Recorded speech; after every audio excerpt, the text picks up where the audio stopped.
Bonjour Ali. Bonjour. Merci de nous accueillir dans cette magnifique librairie, la librairie Setel, où tu es en train de faire des répétitions pour une performance musicale qui s'appelle Le livre de la boue. Que tu joueras dans le cadre du festival d'automne, je Exactement. crois, ce samedi. Mais on est là pour parler d'une autre exposition de ton travail qui a lieu en ce moment dans un autre lieu très joli parisien, aussi un peu caché, le musée de la Croix, qui est situé dans les anciens appartements et l'ancien atelier de ce peintre du 19e siècle.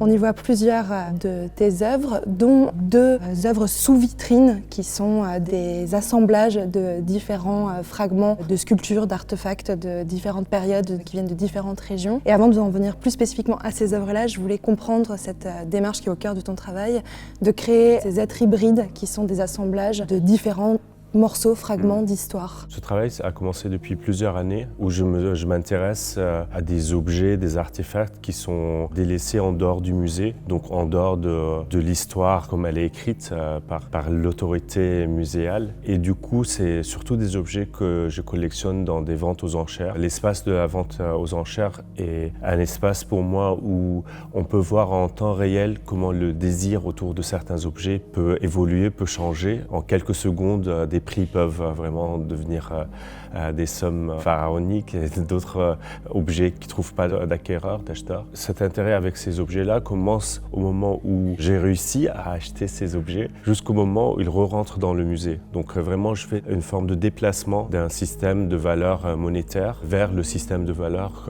qu'impose un musée.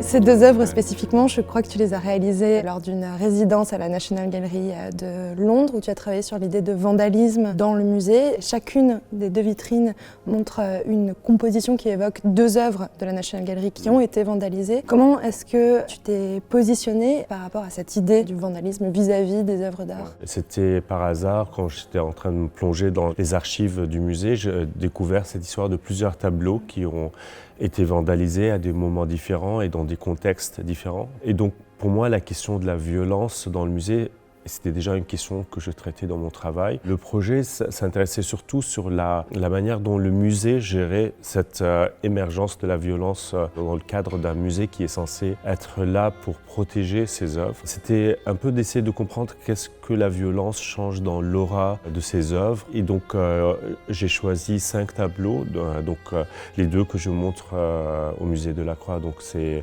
le tableau de Velázquez, La toilette de Vénus, qui a été vandalisé par les suffragettes en 1917, c'est vraiment une revendication politique. Et celle de Poussin, qui était un peu plus récente, où un individu avec un spray a défiguré le tableau de Poussin, l'adoration du veau doré. Moi, ce que j'ai créé donc, dans ce format des vitrines, qui est un format assez classique, disons, dans les musées, surtout d'héritage colonial. Et c'était une manière de traduire donc, le tableau vers un espace de 3 dimensions.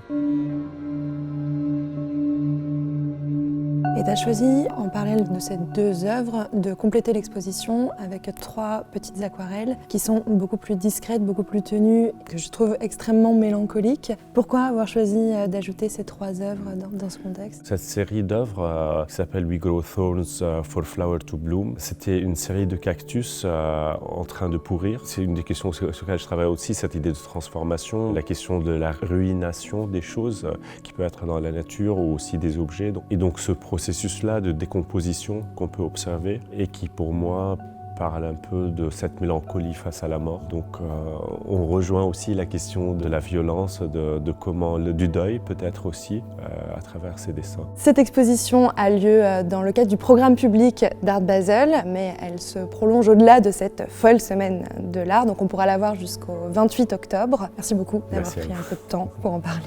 Merci à vous. Merci.